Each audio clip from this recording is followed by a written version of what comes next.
So, welcome you as a Buddhist brothers, sisters. I have been Thailand in early 60s, few occasions. And also I have the opportunity meeting with late King.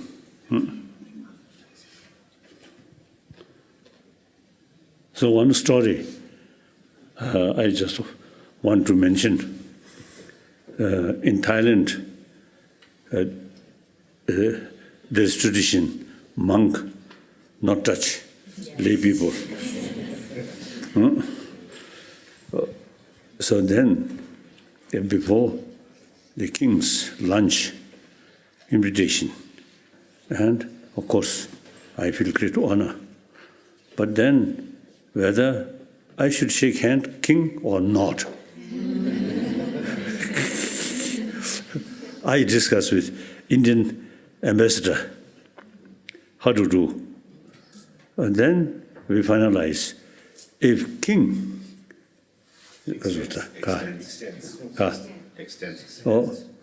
then I should shake hand.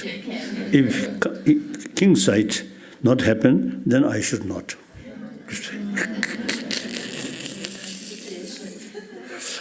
So your country, really wonderful, really wonderful.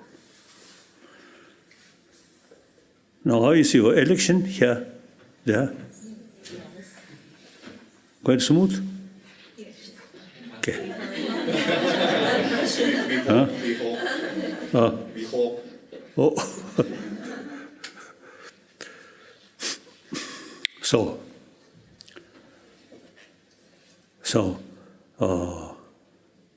I respect all different religions, different traditions. Because, you see, one of my commitment is promotion of religious harmony.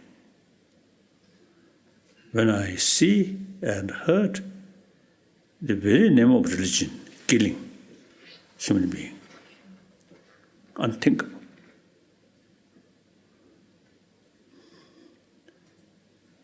And Muslim country, Shia, Sunni, Christian, Muslim.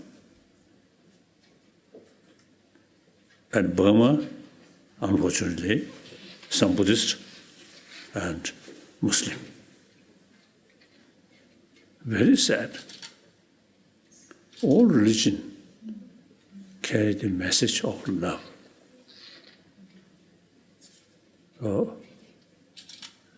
So materialistic world, only these religion carry the message of compassion, love. So now that become a source of conflict, unthinkable.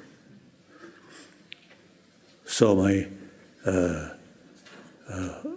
firstly, number one commitment, I always consider myself as one of the 7 billion human beings. We all same, mentally, emotionally, physically, we all same. Now, according scientists, because we are social animal, so basic human nature is more compassionate.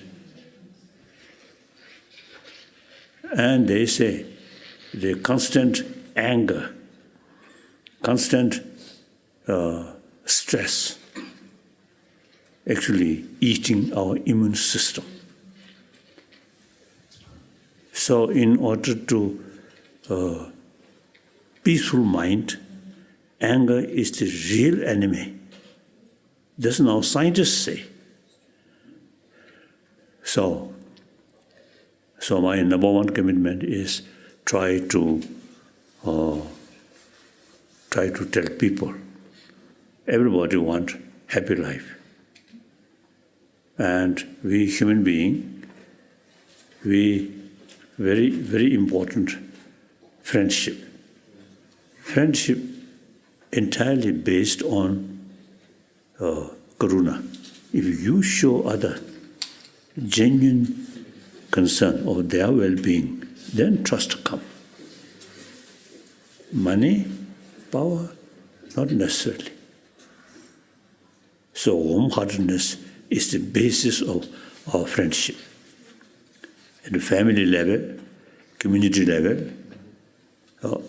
So therefore, you see, number one, my commitment is try to educate people as a human being. So warm-heartedness is very important, whether believer or non-believer, believe this religion or that religion, doesn't matter. Then religious harmony. I feel sort of conviction, religious harmony is possible. Look here, India. Over 3,000 years, different religious tradition already here. So occasionally some problem, and particularly recent years, recent decades, some politicians misuse. Otherwise, I think over 1,000 years, this country, religious harmony there. So, India, ancient nation, and over billion populated nation, religious harmony there. So, it should be possible. So number two commitment is promotion of religious harmony. In order to develop religious harmony, mutual respect, and philosophical field, differences there. But these world religion meant for world humanity. Among the humanity, there are so many different mental dispositions. Therefore, we need different philosophy, different sort of philosophy. Like it's a Judeo-Christian tradition, believe God, Creator. Among Indian tradition, one part of Sankhya philosophy, no Creator. And Jain also no Creator. And Buddhism also no Creator. But it is useful for a variety of people. Different concept is useful. So long, all carry the message of love. Judeo-Christian tradition, theistic religion, when they describe God, nobody say God full of anger. God full of love, infinite love. So we all created by such God. God in a way, like our Father. Our Father, infinite love. So we are children of that kind of Father. So that's also very good, isn't it? Then, non-theistic religion, see, emphasis, your own, now this, in India, now, ahimsa. You know ahimsa, non-violence. Non-violence is very much related with motivation level, karuna. Where is karuna? Non-violence automatically come. Where anger there, fear there, then difficult to, to carry practice sincerely or seriously about non-violence. So they both theistic religion, non-theistic religion, in a philosophical field, big differences, but all carry same message. Now you are Thai, a Buddhist country. So I may explain something about Buddhism. Buddha stated, "O my follower, bhikshus, monks, or scholars should not accept my teaching out of faith, but rather thorough investigation and experiment." So now within Buddhism, the Pali tradition, Buddha's first Dharma wheel, Four Noble Truths, and the 37 practice, these are recorded in Pali tradition. That's the basis of Buddha Dharma. So all Buddhist country, Sri Lanka, Burma, Thailand, Cambodia, Laos, China, and of course Tibet, Mongolia, Japan, all, you see, these are same. So then, now differences, second Dharma wheel. First Dharma wheel at Sarnath, soon after Buddha enlightened, he taught Sarnath. Then, after some time, he taught another Dharma wheel at Rajagiri. Now there, we call Parjaparamita Sutra. Main sort of emphasis on wisdom. The teaching of Four Noble Truths, 37 practice is the basis. Then Four Noble Truths, dukkha and karsa, kunju, origin of suffering. Then Nirodha. Now third Buddha's sort of teaching, third Dharma wheel. Thoroughly explain about what is the nature of Nirodha and how to achieve Nirodha. There's a mark. Some pujas, these, no, not these things. Wisdom side. Think. Now in the first Dharma wheel, Buddha taught 12 links, ignorance, and kasa, maribu, duji. Formative karma. So 12 link there. So the first source of suffering is Buddha mentioned ignorance. Kasa, maribu said kasa. Avidya. Avidya.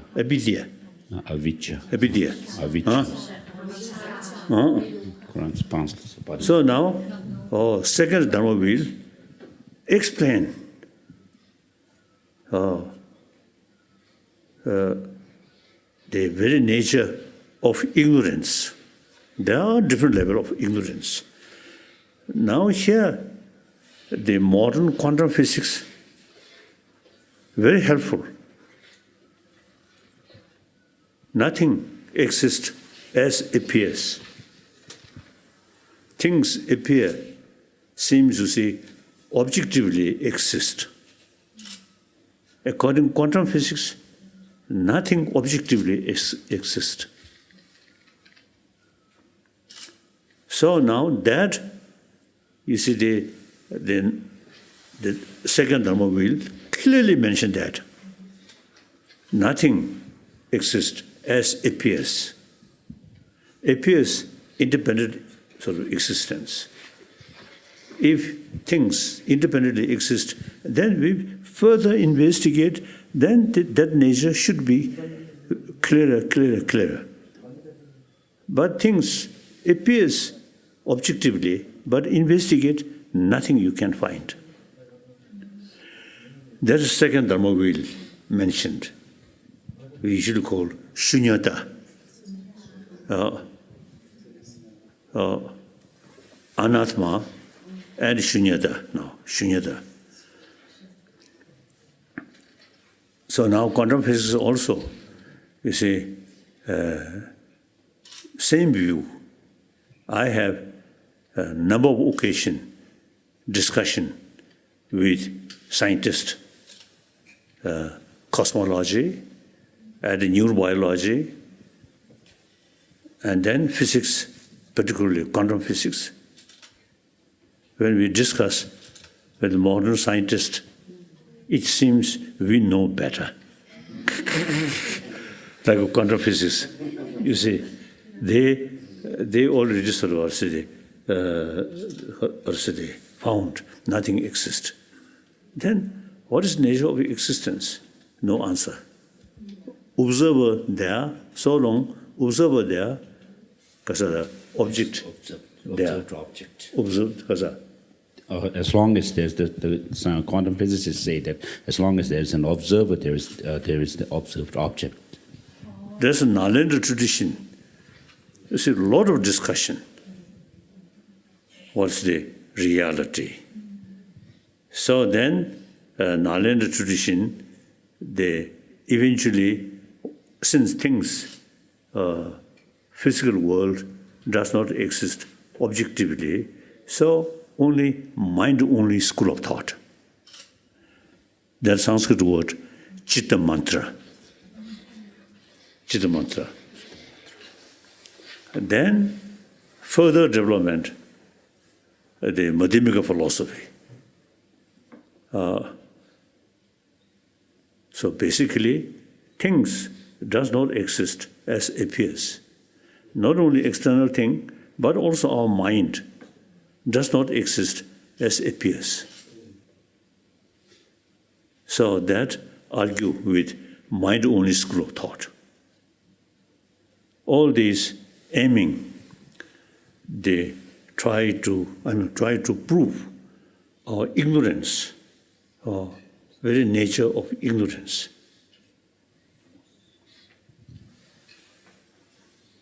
So in any way, my friend told me in China, some Chinese university, they have opportunity to get some publication from here, like Buddhist science and modern science. So then, the Chinese public not allowed. Some university, they can sort of keep some of these texts. So some of them express the Nalanda tradition is very scientific religion. They said, like that. It is true. So usually I myself, half Buddhist monk, half scientist. So you see, no difficulties discuss with scientists. So that's, I think, greatness of Buddha Dharma in general, particularly Nalanda tradition. So from time to time, when I met some Thai bhikshus, they really wonderful, you see, keep Pali tradition. Now perhaps worthwhile pay some attention about Sanskrit tradition. There are more reasons. I think 2-3 years ago, one occasion in Delhi, some scholars from Bangkok Buddhist University came, and we discussed the Four Noble Truths and 16 Kasa. Four Noble Truths and the 16 aspects of the Four Noble Truths.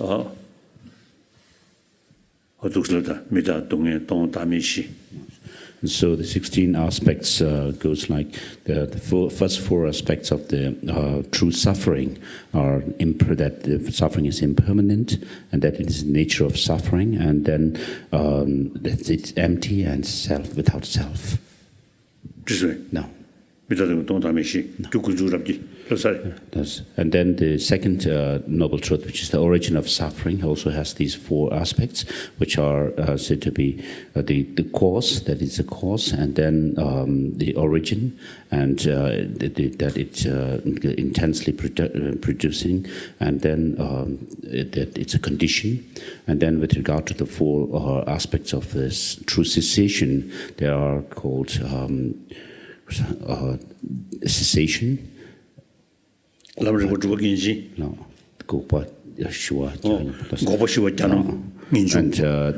that it's a cessation and the peace and so forth. We all Buddhists, you see, mentioned Buddham Shanam Gacchami, Dharmam Shanam Gacchami, Sangham Shanam Gacchami. Then it is very important to ask oneself, what is Dharma? Not books, but Dharma, wisdom, and through wisdom, some cessation of all negative emotion. That is nirvana. So how to reduce negative emotion? We have to investigate root of negative emotion. That's ignorance. So the antidote of that is understanding about shunyata or atma, anatma and shunyata. So sometimes I feel I have more acquaintance with Christian, with Muslim, with Hindu, rather than Buddhist. So now, this time, you from Buddhist country come here, I very much appreciate. Thank you. Now I think I can say, Buddhism, based on reasoning, scientific basis. So this Buddha Dharma can remain next 22nd century, 23rd century. Religion, just a faith. Then, I think within 21st century, I think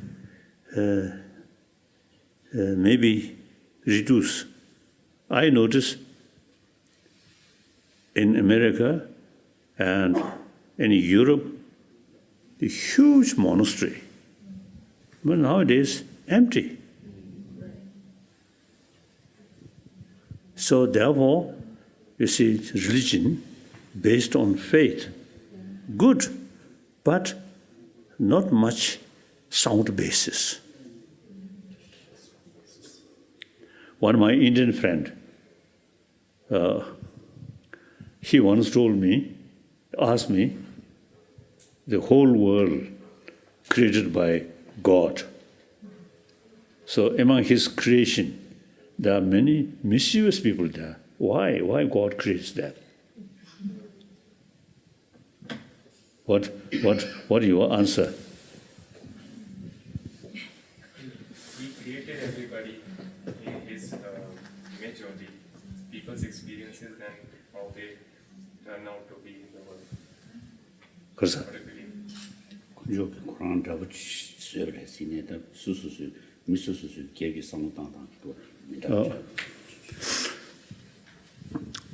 so when my friend asked me that, then I told him, first of all, God creates hell. So there must be someone who go to hell. Otherwise, no meaning, creation of hell. Then, fortunately, he not further question.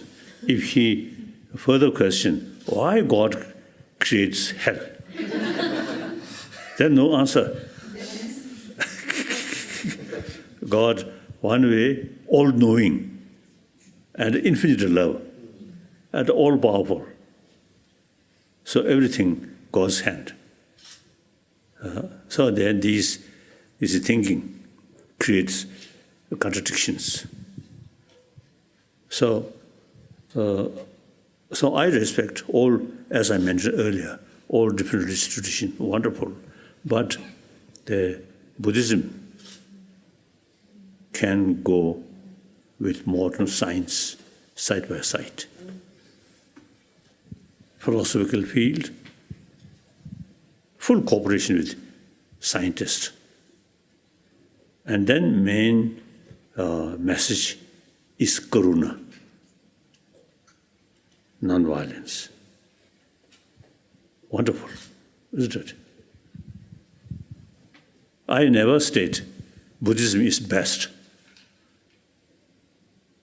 In the West, when I give some talk, some people ask me about Buddhism. Then I feel a little uncomfortable. Non-Buddhist countries, I feel uncomfortable to say Buddhism is something unique and best, difficult. And in Asia, no problem. And particularly Thai people, no problem. So, no questions. So this is a very auspicious occasion, and we've gathered some questions from the group. The first question is, most of us here are leaders and educators and teachers as well as coaches. How could we set up our mind to guide and lead our students and followers to adopt compassion in their mind?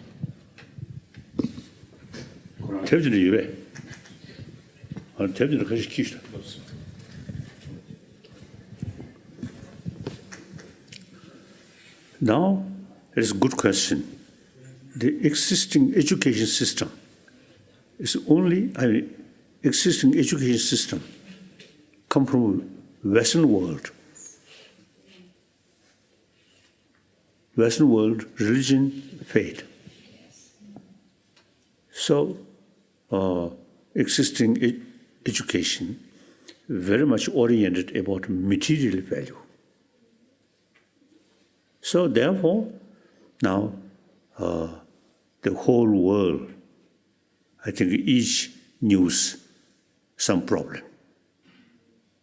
Besides, due to global warming, nature disaster, many problems are our own creation. Why? Everybody wants a happy life. And basic human nature is more compassionate. Why? There are a lot of problems we created. So, education, we just think about money, about material value.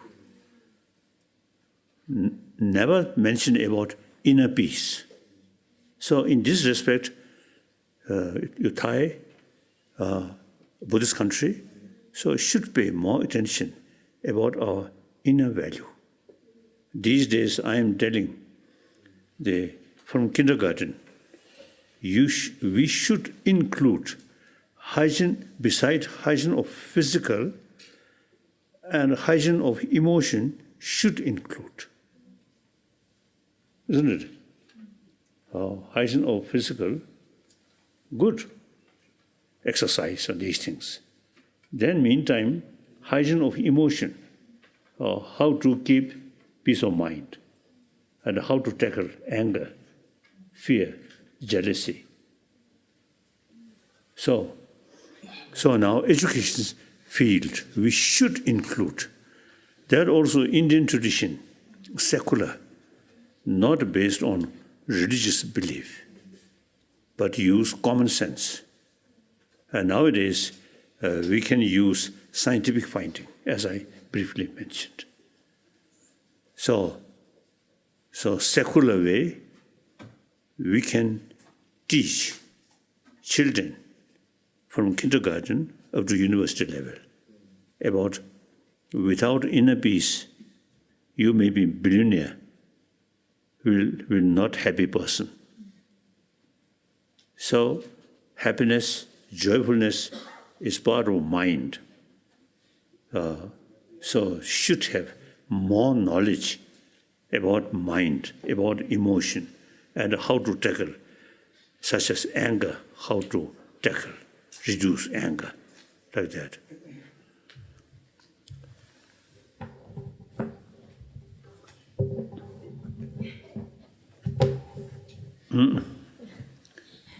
Some books.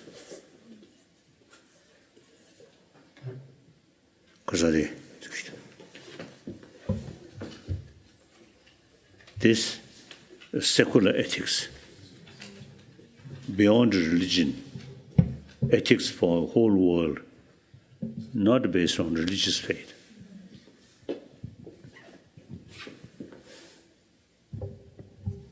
And then, regarding harmony among the different religious traditions, I wrote this towards the true kinship of faiths. All religion carry the same message.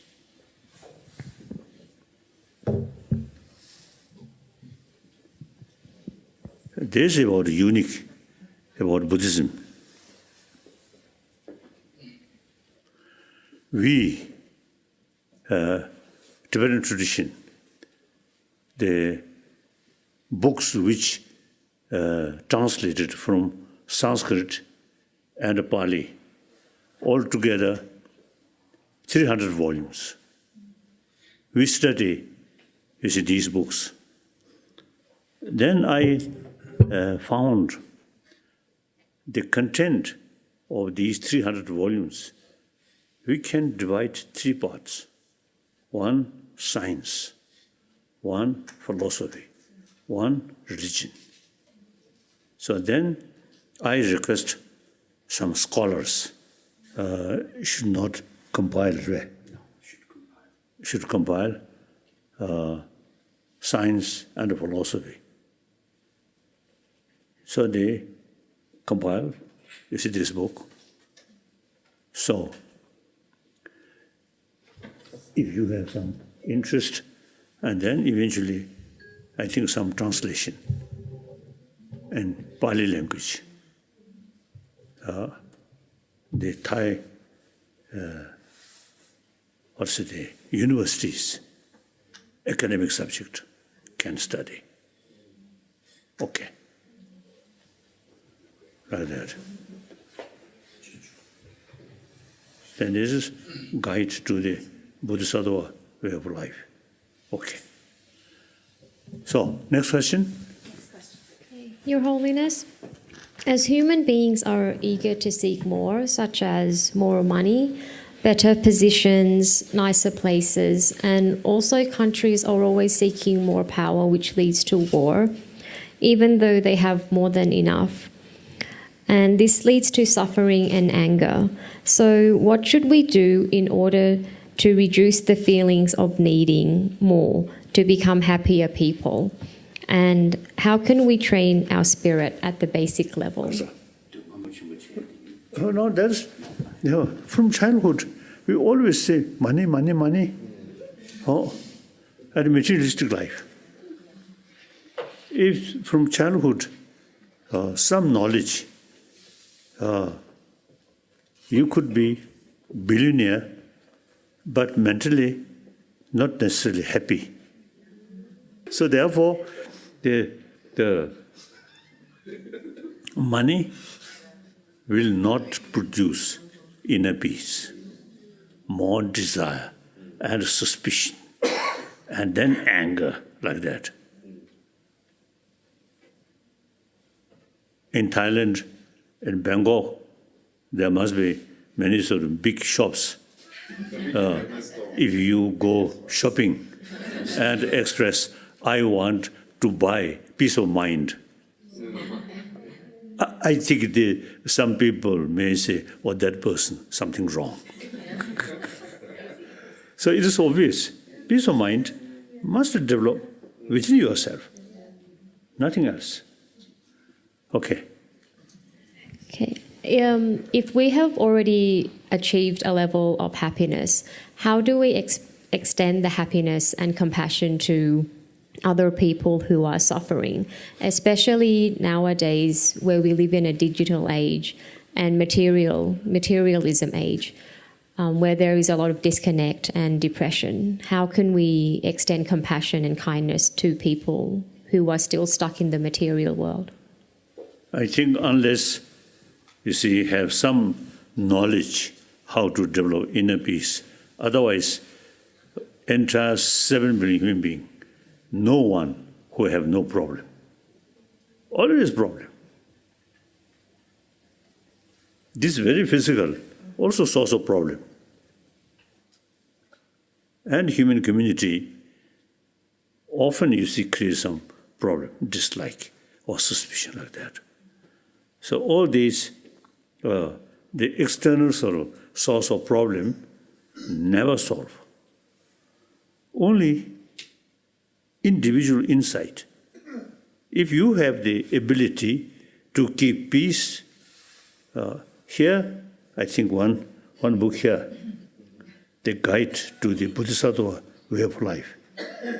So here mentioned altruism is the ultimate source of happiness. Self-centered attitude is source of problem, suffering. So according to my own little experience, I always practice altruism. An entire sentient being is my dearest friend. So that practice really, you see, brings Nangsi Nyanashaya. So when you are able to, extend your altruism to others, everybody actually appears to you as friends. Or self-centered attitude, and in Nangsi Darashaya.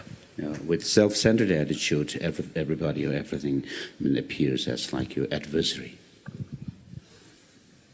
So ultimately, I think one Indian text is mentioned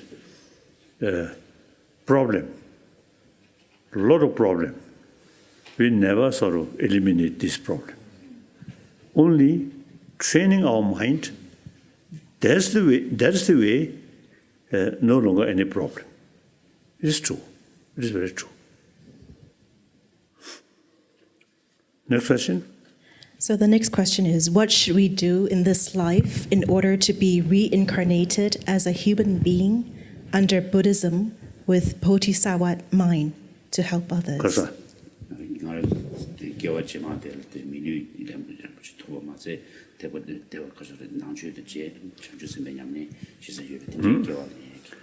Now question of rebirth.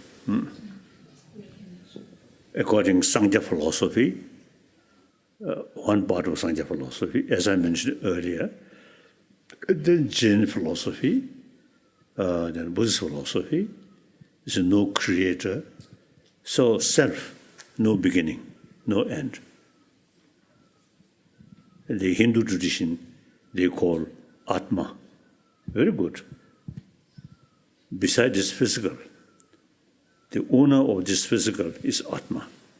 So, Atma, no beginning, no end. So, life after life, go that way.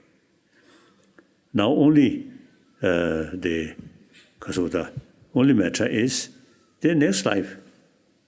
In any way, the life after life is nature.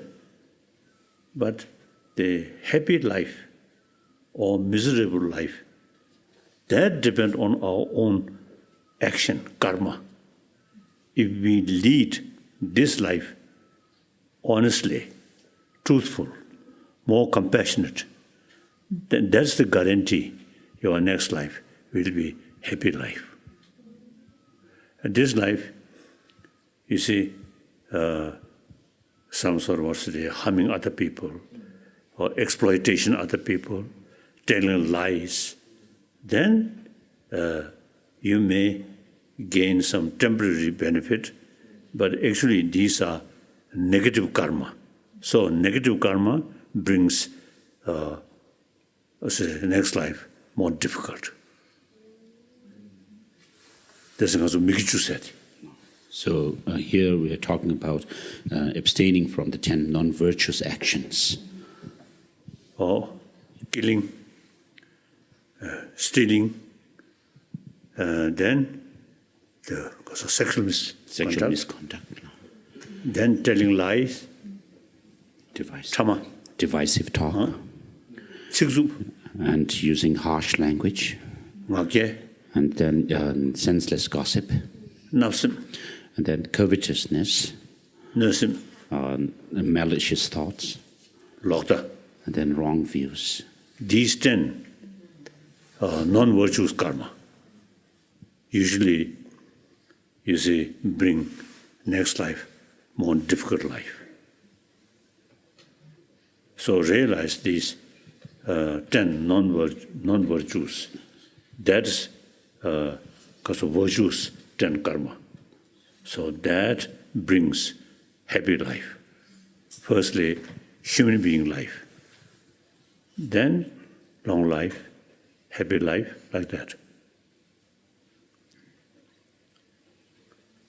So we have another question for you. As we here are mostly Theravada, Buddhist, how could we adopt and practice Mahayana Buddhist principles?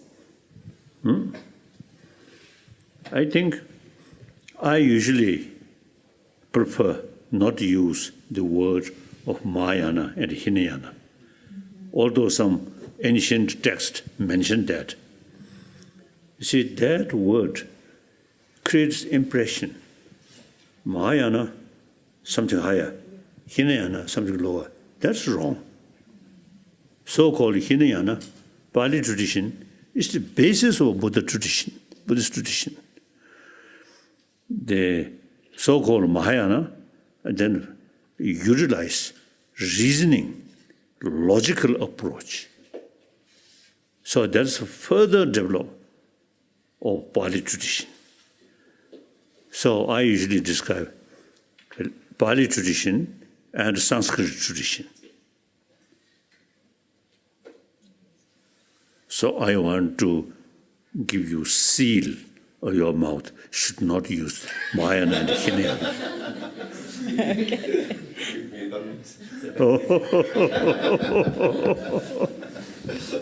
Yes, next. Do you have any more questions? Yeah. I have one more question, His Holiness. So there is the Guru Chuchashon, yes. Yeah, you discussed a little bit about practicing mind in order to be happier and also be peaceful. I understand that different teachers would teach practicing mind differently. How would you teach us the basic steps or basic things about practicing mind that we can do every day as the lay people? I think firstly, we have to make distinction. Consciousness, sensorial level.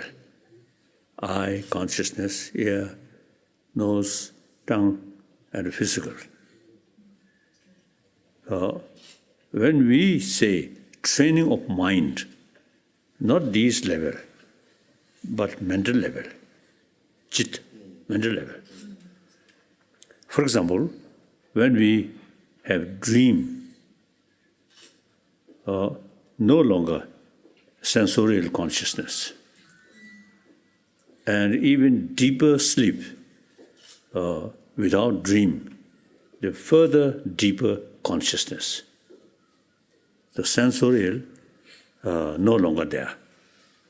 So now training of our mind means that main mind, chit, sixth mind, we call 5 senses of organs, then sixth mind. That is main mind. The consciousness mind, so long eye and light there, and that consciousness come. But, for example, no light, eye consciousness cannot function properly. So similarly, all the sensory level, I think I clearly understand, without organ, no longer but someone, no eye, no ear, something wrong, nose, but still that person have the feeling. So that's the main mind. So now, main mind is the controller of all this consciousness. So training of mind means that sixth mind. Our mind almost become like slave of this sensorial mind. So try to neutralize all these sensorial level. Then gradually you may have the feeling something empty. It's just mere clear light. Then you can remain that level of clear light, not follow sensorial consciousness.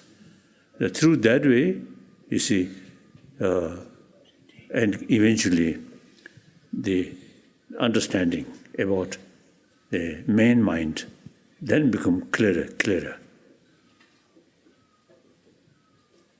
Then eventually, during dreaming, you see, meditation, they use main mind. The sense of organs no longer there, but main mind still there. For that, firstly, you should develop some kind of recognition. I am dreaming, I am sleeping. Then gradually, you see, you can develop deeper awareness about consciousness and meditate on it.